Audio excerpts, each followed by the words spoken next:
Talk about binging because you can't say no. 5 strategies to stop people pleasing.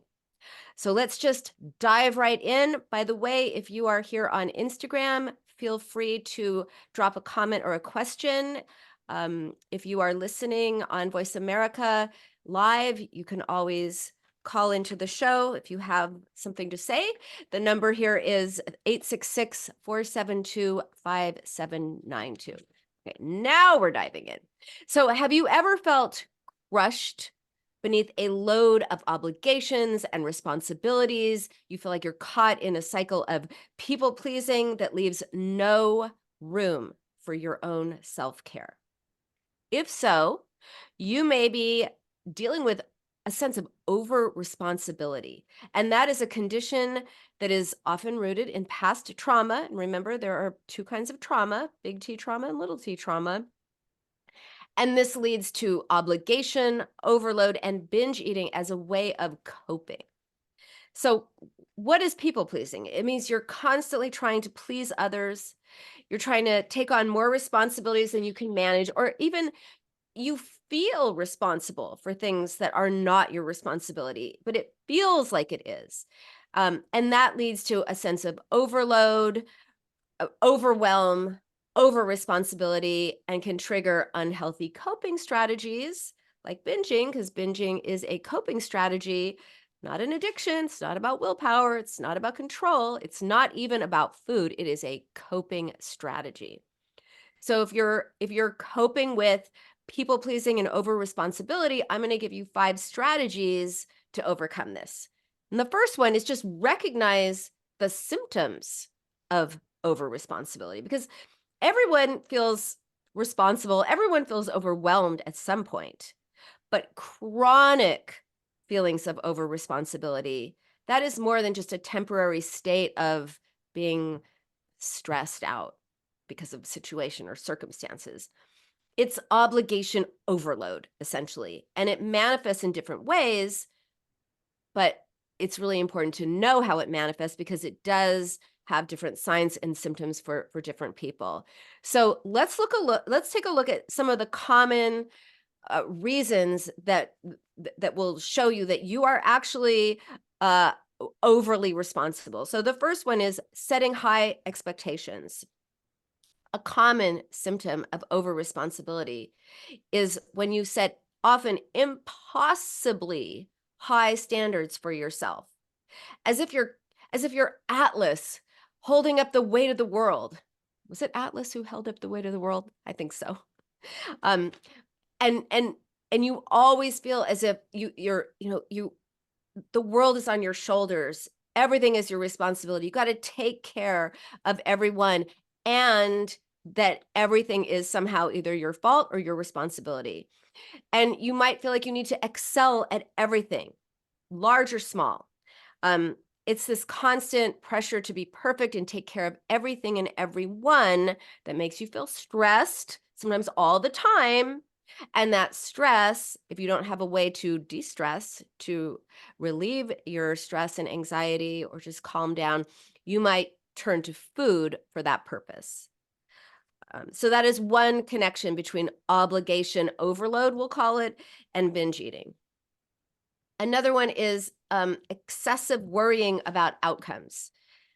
It's the tendency to just really stress out, worry, feel like you can't get it out of your mind about the outcomes of situations, even those that are outside your control. And this anxiety often stems from a sense of a fear of disappointing other people or being perceived negatively. You got to make sure everything is great, otherwise people aren't going to like you, or they're going to judge you, or there's going to be an issue, or you're something along those lines. But so you're constantly perseverating, worrying about it all the time. Also, difficulty saying no, difficulty setting boundaries. We're going to get more into this later, but this is another sign that you are dealing with over responsibility. Setting no, setting boundaries, and prioritizing self-care, that is really challenging when you feel overly responsibility to take care of the world. And that wish to please other people often overshadows your own wish or ability to take care of yourself. And it leads you to neglect your own needs. It leads you to feel maybe resentful, but oh no, you're not supposed to be resentful. So that can get displaced onto resenting yourself or being frustrated or disappointed with yourself for what you eat or what you weigh. So rather than, oh my gosh, everyone wants something from me at all times, I'm so over it. It becomes, oh, I'm just so mad at myself because I ate a bagel, right? Or 2 bagels or whatever it is, right? So that's displacement. Another symptom of over responsibility is carrying other people's burdens. People with this sense of, it's on me, which is over responsibility, often shoulder the burdens of other people. And they feel that this unnecessary obligation to solve their problems, to help them out, to lead them on the right path, to take care of them, all the things, right? So this not only adds to the existing weight of responsibilities of your own life, but it leads to you feeling now, again, responsible for other people as if they don't bear any responsibility themselves, or somehow your sense um, of responsibility to relieve them of the burden is greater than even theirs. No pressure, right? So overall, as you can see, there's this sense of you take care of everybody else and food takes care of you. So if any of these symptoms of over responsibility feel familiar, remember that understanding this is the first step to making changes in your own patterns and your own way of relating to yourself and others, and therefore with food. First, we got to see what's going on before we can change it. Just seeing it, just having insight is not enough. And this is often, people tell me all the time, like, well, I know why I'm doing it, so why am I still doing it? Well, because knowing why you're doing it is only the first step. Insight is not enough. I love Oprah. Love Oprah. She got people reading. She's so magnificent in so many ways. But oh my gosh, Oprah, with your aha moment. No, the aha moment just makes you go, aha, I get it. I see the light. Oh, wow. And then nothing happens, right? The aha moment, it sounds like, oh, you're going to have this aha, this epiphany, this realization of, oh my God, I see why I'm doing that. Or I see that what I'm doing. And then everything is going to magically fall into place. No, it doesn't work like that. Unfortunately, wouldn't it be great if it did? But it doesn't. That's not how it works. But insight is first. So first, recognize the symptoms of over responsibility and we'll go from there. Also, second strategy is unpack the trauma connection. So right now we're just looking at creating insight. And then I'm going to give you some strategies of what to do when you find yourself going, yeah, I am overly responsible for other people. And oh yeah, it is rooted in some past trauma. So often this sense of over responsibility, people pleasing behavior is rooted in trauma. So let's just look at this and look at its implications for binge eating and so on. Now, you might be wondering what trauma has to do with taking on too much responsibility or people pleasing. There is a direct link because lots of people who have experienced trauma in their past wind up developing an excessive sense of responsibility. And this is because um, when trauma happens, especially at a young age, the psychological impact of that creates a way of coping. So let's say you're traumatized, and remember this word is used so often, and often people think of trauma as this big, horrible, awful, scary, terrible event. And it can be. That's big T trauma. But that's like the butcher knife to your soul, right? Just one whack, boom, horrible car accident, horrible, murder, abuse, something like that, or war, or, something super big. That's big T trauma. But and that is thankfully more rare than little T trauma, which is very, very common. Little T trauma, if big T trauma is the huge knife, butcher knife to your soul, little T trauma is 1,000 small cuts, because 1,000 cutting remarks that are sharp and mean and cut you down and shred your self-esteem leaves a lasting effect, and leaves a mark on you. So when I talk about trauma, consider what your trauma is, and if it is something big that happened, or if it is more along the lines of this 1,000 small cuts, which are very, very, very painful.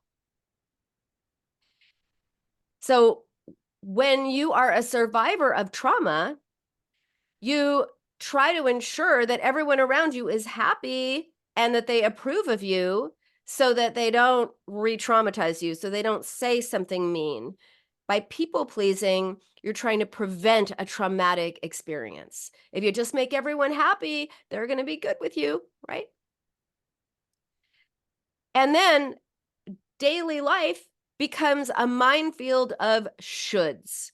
So remember that what happens in the past has everything to do with the present. When we talk about the past, it's not like it just happened in the past and it's over and done with, and therefore there's no point in talking about it. We want to understand that what happened in the past has impacted your present day relationship with yourself, with other people, with the world, and with food. Because you didn't just wake up one day and start emotional eating or binge eating. This is something you learned. It's a coping strategy, or it's a way of dealing with deprivation. But it's not, for today's purposes, we're talking about it as a coping strategy, as in binge eating disorder. It didn't just happen to you. You learned it, and you can unlearn and learn a new way. And how you unlearn is first see how you learned it.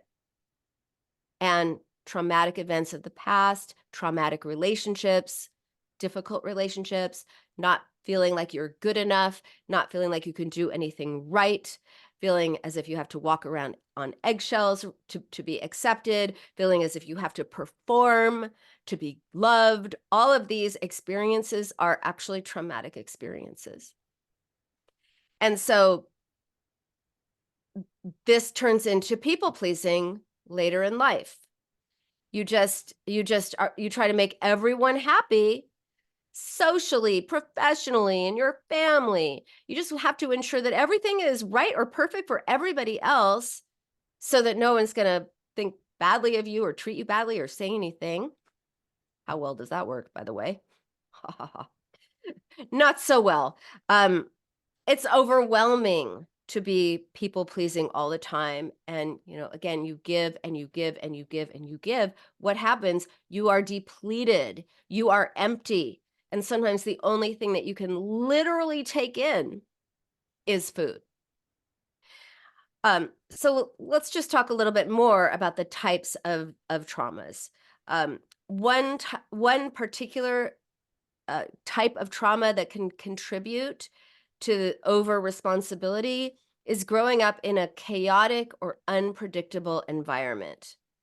When you're exposed to unpredictability or instability, you can develop also a strong desire to control your world, to have order and structure in your life.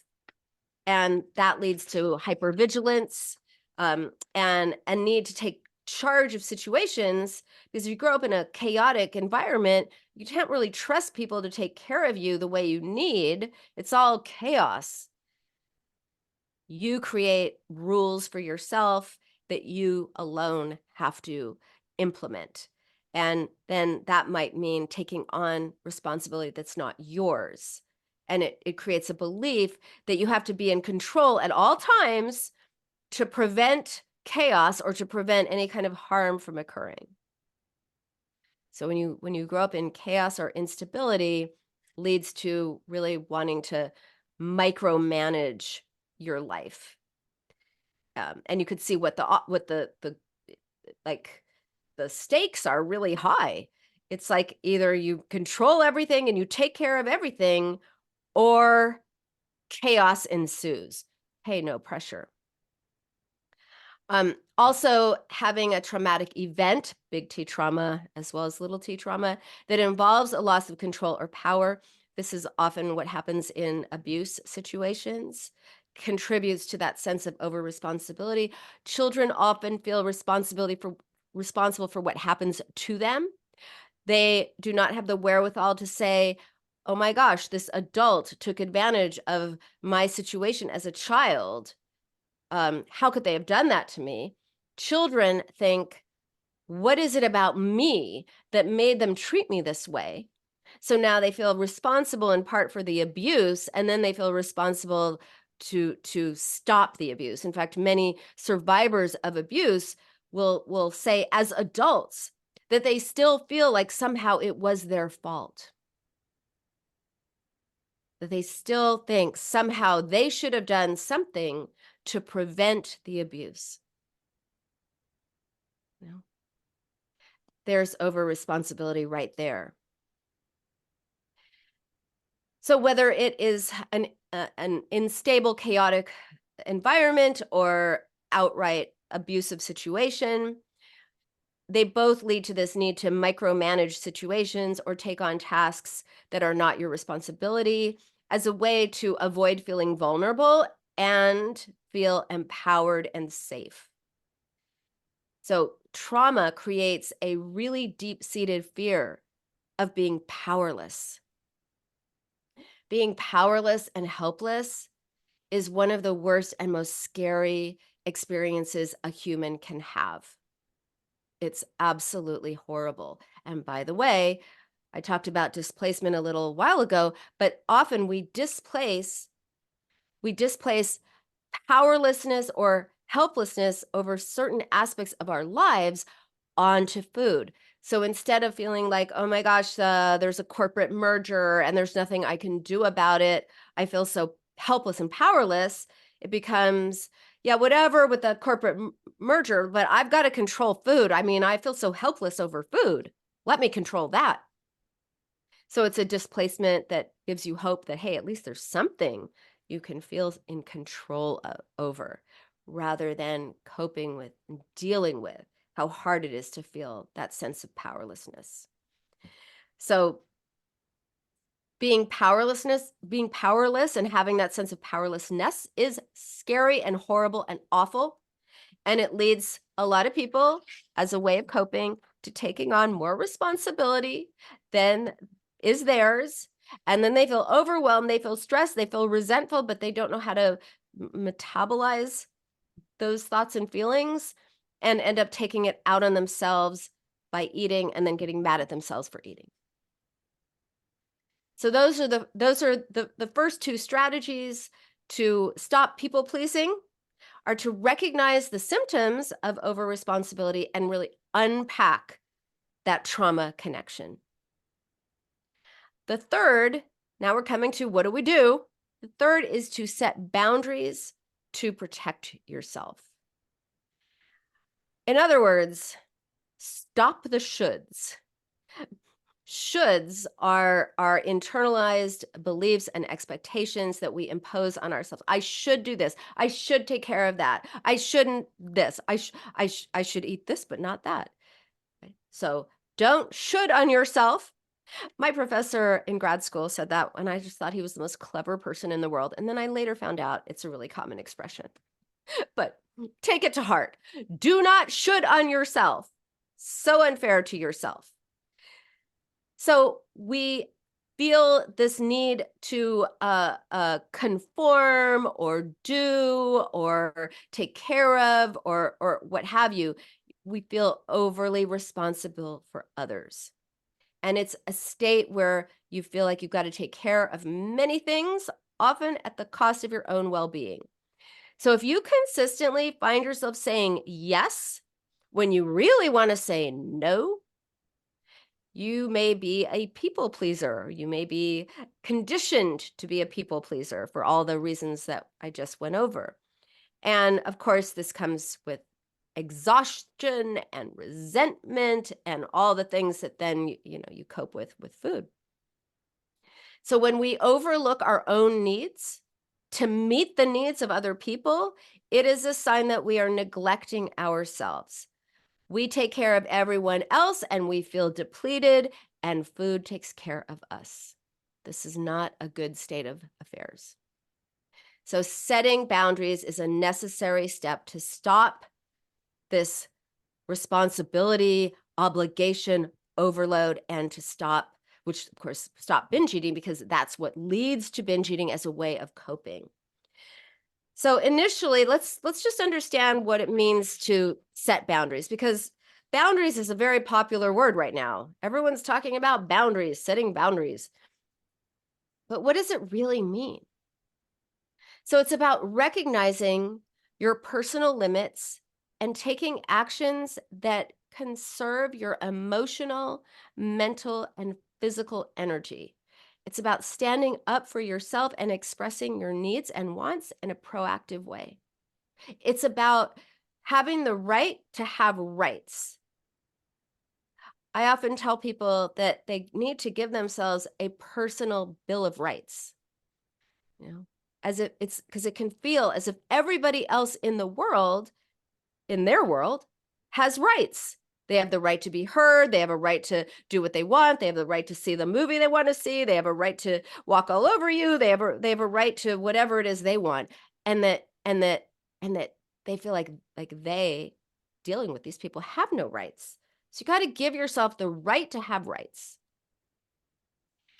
So, getting back to boundaries, one thing that you can do is identify those rights.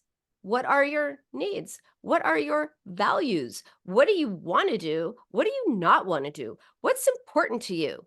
What do you need in your relationship, in your life, in your interactions, in your career, in your whatever aspect of your life? That helps you establish like what boundary aligns with your values and your priorities. For example, if you value personal space and alone time, you can set a boundary by communicating your need for alone time with your family or your friends. I know someone who every time they come in from work, it's like after a really tough day because they have a very intense job. And they walk in the door and instantly it's like the kids run up, the partner runs up, and it's just like, solve this problem for me. And of course, this person used to solve the problem. They were already walking through the door, spent, exhausted. All they really needed was 15 minutes to themselves to recharge. But they didn't get that 15 minutes or 20 minutes. What they got was more depletion. And so they would solve everyone's problem. They would listen, they would give input, they would make calls, they would do whatever. And then later they would binge. And then they'd get mad at themselves for binging when really, no, they're really upset with their family for kind of impinging upon them. But the family didn't know, right? So this person had to set boundaries that said, hey, look, when I get home from work, I need at least 15 minutes to decompress. And you have to respect that. And that's just how it's going to be. And when they started doing that, guess what? They stopped binging because they no longer needed to cope with their resentment and exhaustion and all the things with food. So it's really important to think about, what are your boundaries and how can you start asking for that, making a reasonable demand. And another way of setting boundaries is to practice being assertive. And that means expressing your thoughts, expressing your feelings, expressing your needs and your wants in a respectful and direct manner. Like this person finally said to the family, look, family, I love you beyond measure, but I also love myself too. And I need this time because otherwise, if I don't recharge, I'm running on fumes. My battery is red. I can't be here for you. I'm just getting resentful. this is how it's going to be from now on. I'm taking my time when I get home from work. And it really worked well. And they respected it. The family, I mean, they pushed the boundary a little bit, but this person held firm. So, and we'll get to that a little later. Like, it's not just setting the boundary, it's adhering to the boundary, it's sticking to it. So being assertive, which may feel mean, but it's not, you're just asserting what you need. It allows you to communicate your boundaries really effectively and to be heard. And when you do this, it's really important to use I statements to express how you feel and what you need. Like, instead of saying, "You always invade my personal space," how's that going to go over? Not well, I'll tell you that. Instead of saying, "You always invade my personal space," you could say, "You know what, I feel uncomfortable and resentful when my personal space is invaded by this, this, and this. And I need you to respect me. I need you to respect my boundaries." Also, setting consequences is a very useful technique for establishing boundaries. So consequences just reinforce that the other person needs to respect it. When someone crosses your boundaries, you tell them, if you do this, this is the consequence. So for example, if a friend consistently cancels plans last minute, who else has a friend like that? Oh my gosh, well, I don't have a friend like that anymore. I set some boundaries.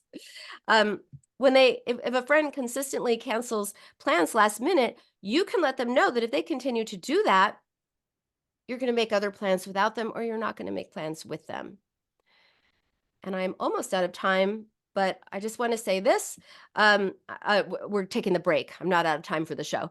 That by setting boundaries, you are asserting your boundaries. You're showing others that you are serious about maintaining them. And you are also showing them that you matter. So important. You matter too. It's not about them. It's also about you taking care of you. Very important. This is why you need to make the Bill of Rights. Give yourself the right to have rights. So we're going to take the break right now. And when I come back, we're going to talk about other strategies of how to get over being a people pleaser so you can take care of yourself and learn to say no. If you're on Instagram, I will stay with you. All clear, back in about 2 minutes. Thanks, Jordan. No problem. So, Instagram people, if you have any, I'm on my 2 minutes break on Voice America. When I come back, I'm going to talk about the things I just discussed. But if you have anything that you'd like to share or anything you want to ask or anything, now is the time. You have my full attention. Are you here? Drop me an emoji if you're actually here and listening, and if you are finding this helpful. Or maybe you are unconscious, or maybe you're not finding it helpful. Okay. Well, the important thing is that you start looking at, not when it comes to overcoming binge eating, stress eating, any kind of emotional eating, the important thing is that you look at what's eating at you. You look at why you are eating instead of what you are eating.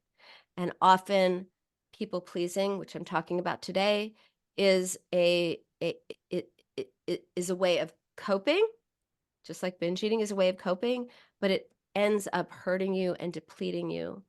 And then you end up using food as a way to cope, to take care of yourself, to soothe yourself, to comfort yourself, to fill the void. Back in about 20 seconds.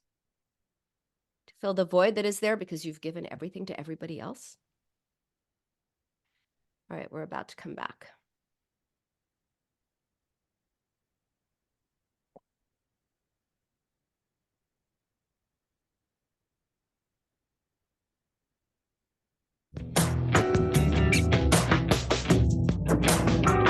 Welcome back to The Binge Cure with Dr. Nina. Have questions for Dr. Nina? Join her on the show at 866-472-5792. That's 866-472-5792. Now back to the show. Welcome back to the Binge Cure with Dr. Nina. We are talking about binge eating because you can't say no. 5 strategies to stop people pleasing. We went over a few of these strategies, how to recognize the symptoms of over-responsibility to others. We learned how to unpack the trauma connection that can lead to people pleasing and therefore binge eating. And I talked about learning how to set boundaries to protect yourself. I just want to add about that I am, if you listen to the show or if you read my books, you know I am a huge fan of acronyms. Love the acronyms. So I created this acronym called SET, S-E-T, set a different intention. And it stands for situation, emotion, and thought or translation. And it's a way to set boundaries or to communicate. So for example, using the example of the friend that always cancels last minute, situation, when you cancel on me last minute, that's the situation. E is emotion, and it's just emotion. I feel hurt and upset. And the T, which stands for thought or translation, in other words, what does it mean? So when you cancel on me last minute, I feel hurt and upset because it means you are not respecting me or my time or our friendship. So that is a really handy strategy for setting boundaries. SET, situation, emotion, translation. And you can use that in just about any situation. You can use that little strategy. And the 2 important aspects of setting boundaries, self-awareness, really knowing your what you need and what you're feeling and what your triggers are, and being aware of, are you prioritizing other people over yourself? Are you prioritizing the needs of other people over your own? And also defining your limits. What is it that you are willing to tolerate and what is it that you are not willing to tolerate? And remember, give yourself that right to have rights. Remember that your feelings, your time, your energy, they are valuable. They matter. You matter. So by acknowledging your feelings, your triggers, setting limits, all of these things, and then also getting to self-care, which is the next step, you can get on that path out of obligation overload and people pleasing, and get on a path towards that healthier, happier life and of balance. All right, so the 4th strategy to stop people pleasing is to step into self-care. I have to tell this story. I've told the story a bunch, but it just never, it amuses me and people like it. So I'm going to share it again. If you've heard it, doesn't hurt to hear it again. If you haven't heard it, here it goes. I treated someone once who very early on told me that she was the queen of self-care. She said, I am the queen of self-care. And she got, mani-pedis and facials, and she had her hair blown out, and she had massages, and she did all the things, right? She said, I'm the queen of self-care. Why am I still binging? I thought if I took care of myself, I would stop binging. And I said, well, that is grooming. That is not self-care. I mean, it kind of is a form of self-care, but not when you're only doing that. Not when that's your only form of self-care. I said, like, that's just about your body self. And she looked at me and she said, well, what other self is there? Yeah, we have all kinds of aspects of ourselves. We have our emotional self, our relational self, our intellectual self, our spiritual self, our creative self, the many different aspects of ourselves. But self-care can often feel selfish. So when we're used to taking care of other people at our own expense, usually, it feels selfish when we start taking care of ourselves or even thinking about taking care of ourselves. So selfishness, selflessness, and self-care are three totally distinct concepts. And they relate to different ways that people prioritize their own needs and the needs of others. And understanding the difference is really important because it can help you navigate your relationship with yourself and other people. If you're always giving and giving and giving, again, you're going to be empty. You're going to be depleted. Food can take care of you. So instead of that, how about you learn to take care of yourself the way you take care of other people? Wouldn't that be amazing? So here's the difference between selfishness, selflessness, and self-care. So selfishness is that mindset or behavior where people prioritize their own needs and desires above all other people without considering, usually, their impact on other people. It involves disregard, lack of concern, just not caring how other people are impacted, and just like not caring about the well-being of other people. It's sort of about you. It's driven by a sense of entitlement and a desire often for personal gain, but not always. But it usually means that people are not considering the consequences of what they want for other people. So being selfish is essentially, it's all about me. You don't matter. That is being selfish. It's all about me. You don't matter. Selflessness, on the other hand, is basically, it's all about you. I don't matter, which is also not healthy at all. It's focusing on the needs and well-being of other people, people pleasing. People pleasers are usually selfless, often at the expense of their own needs. So selfless people prioritize the happiness and well-being of other people and are willing to make sacrifices all the time for other people and put the needs of other people ahead of their own. And often they get a lot of satisfaction from doing that. Hold on, I'm losing my voice. Give me a second. By the way, if you like my curious, not critical mug, take it to heart. Be curious, not critical. So selflessness can be a positive trait when it's balanced in the right context and in moderation. But you have to have balance. If you're just taking care of everybody all the time at your own expense, that just depletes you and sets you up for, for binge eating or emotional eating. So in the middle is self-care. So self-care involves actively taking care of your, yes, physical well-being and mental and emotional and creative and all the other parts of you. And it's about recognizing and meeting your own needs to maintain that healthy, balanced life. So when you are practicing self-care, sometimes you're going to say, you know what, I'm going to do what you want, even though that's not what I want this time under these circumstances. And another time you might say, I really want to stick to my plan and I want to do what I want. Please, like go along with me. It means navigating that and having mutuality. Sometimes you say yes to others. Sometimes you say no to others. Sometimes others say yes to you. Sometimes they say no to you. It's balanced.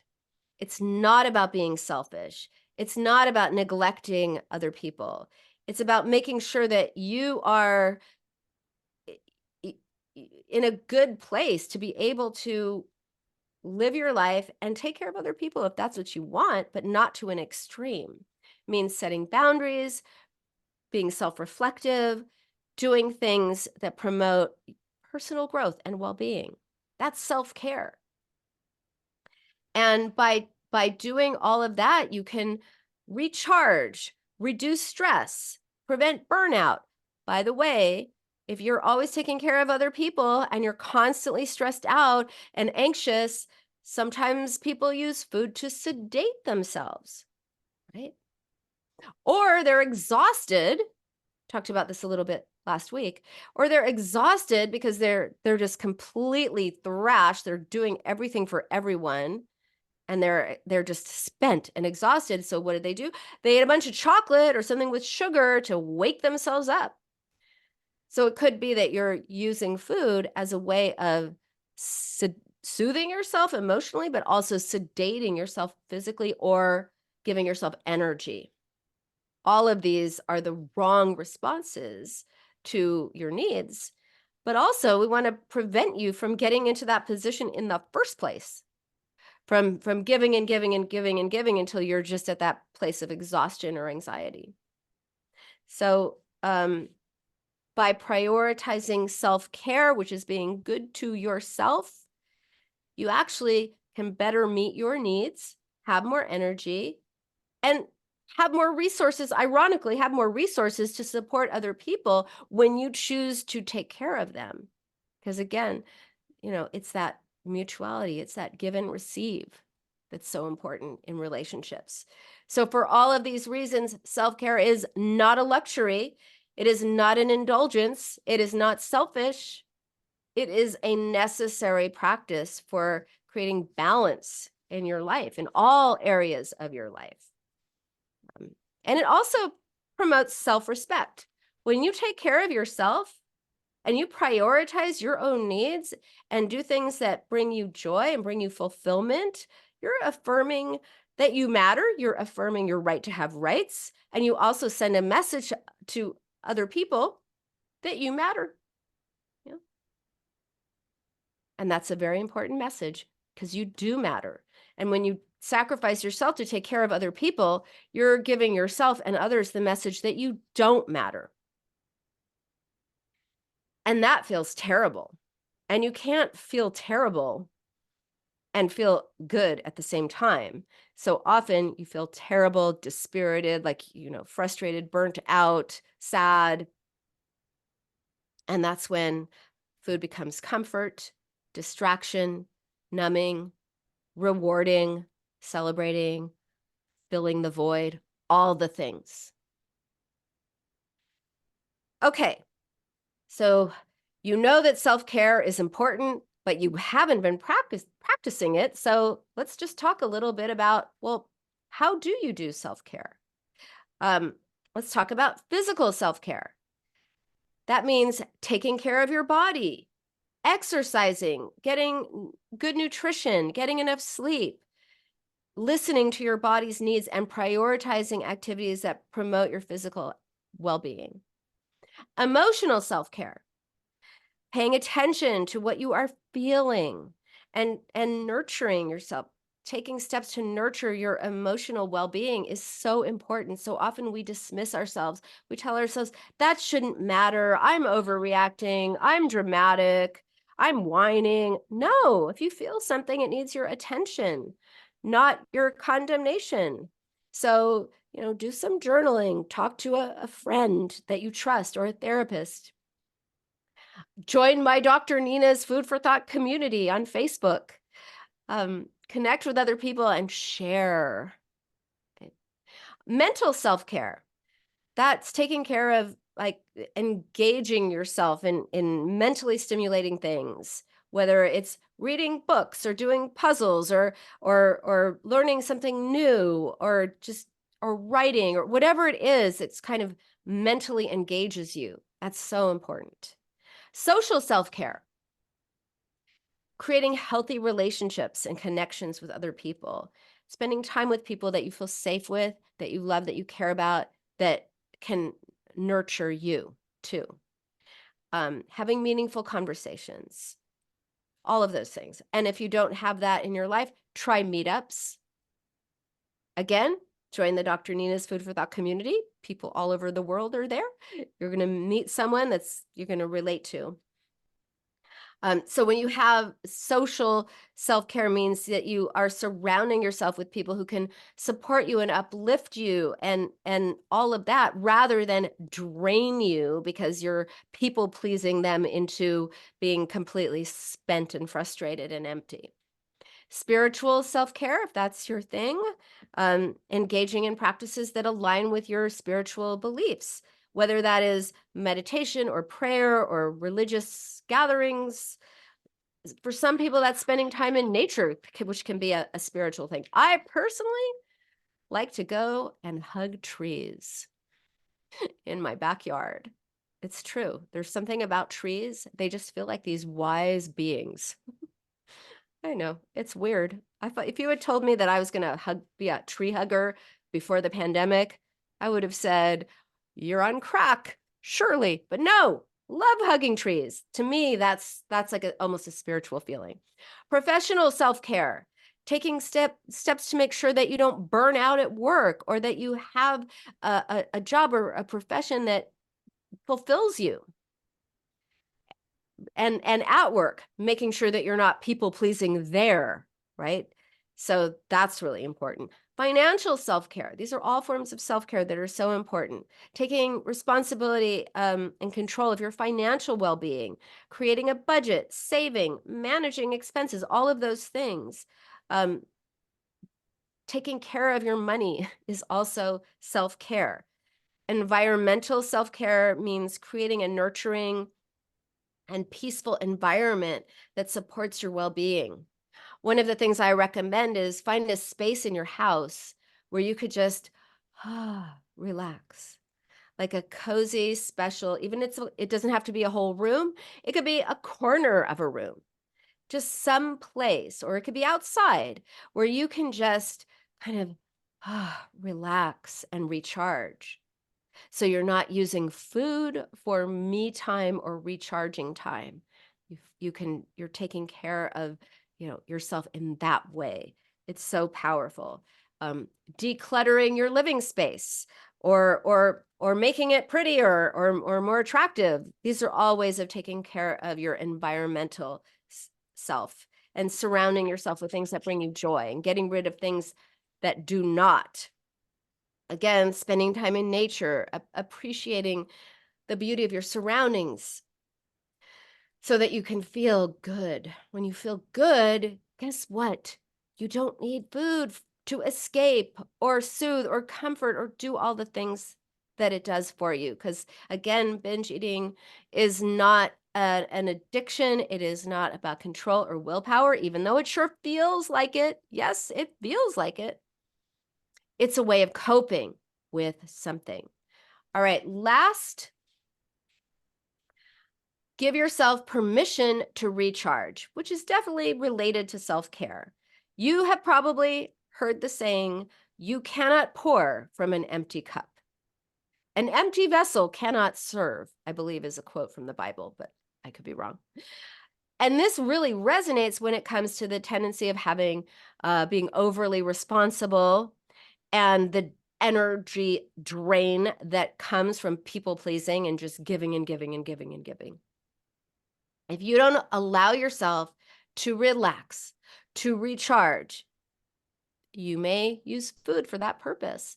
A lot of my patients and clients have used it for me time, or they'll take care of everybody, absolutely drain themselves. They're exhausted, and their only kind of me time and recharging is involved with eating. You give yourself the ability to recharge without food. You don't need food for that purpose. And again, sometimes we unconsciously sedate ourselves with food as a way of managing the intensity and the drain of people-pleasing people in our lives.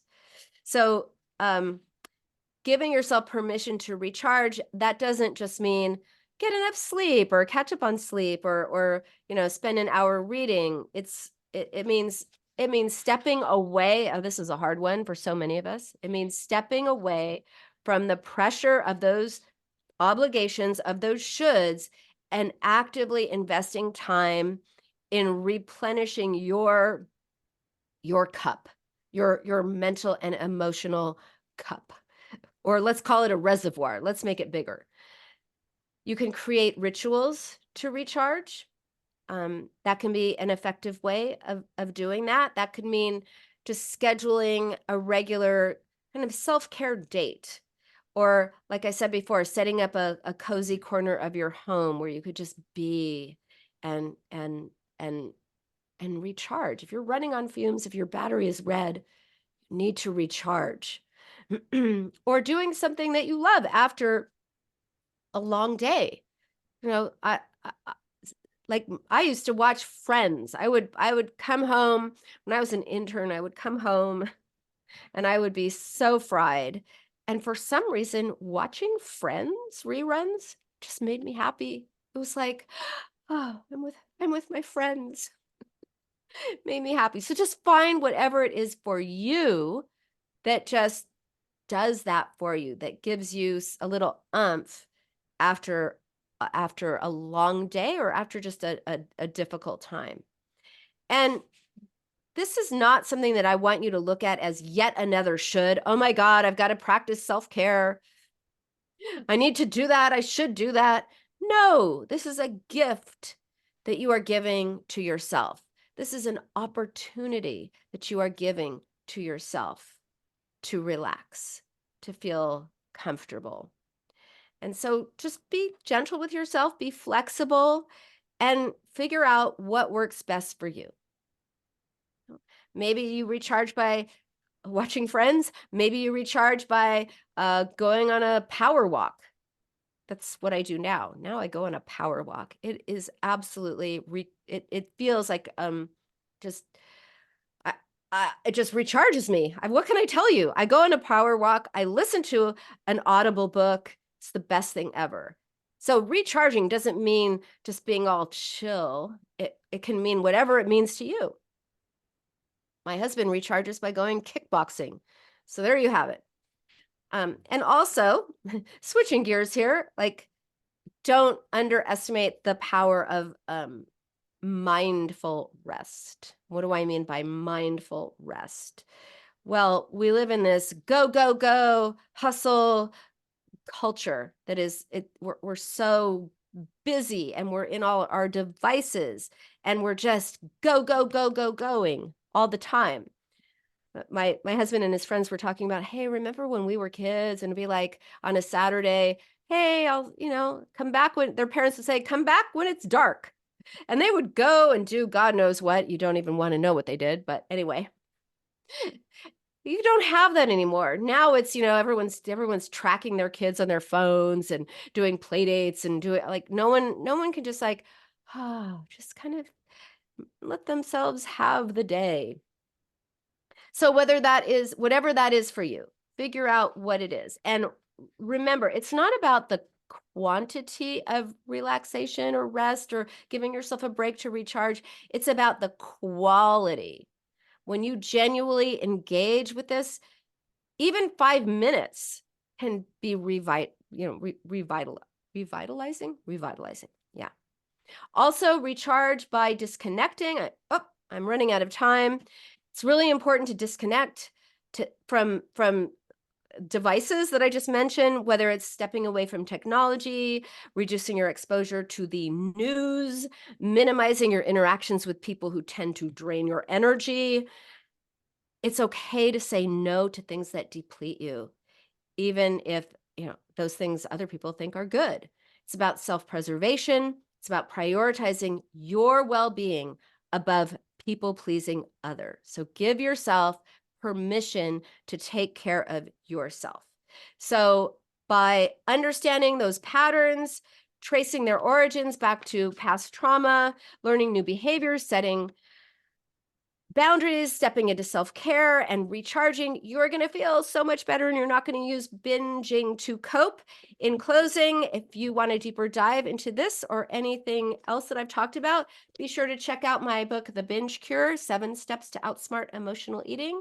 It is available on Amazon in all formats, including audio, where I read it to you. Stay curious, not critical. I'll see you next week. All clear. Great show. Thank you. No problem. Hope you have a great rest of your day. You too. Have a great week.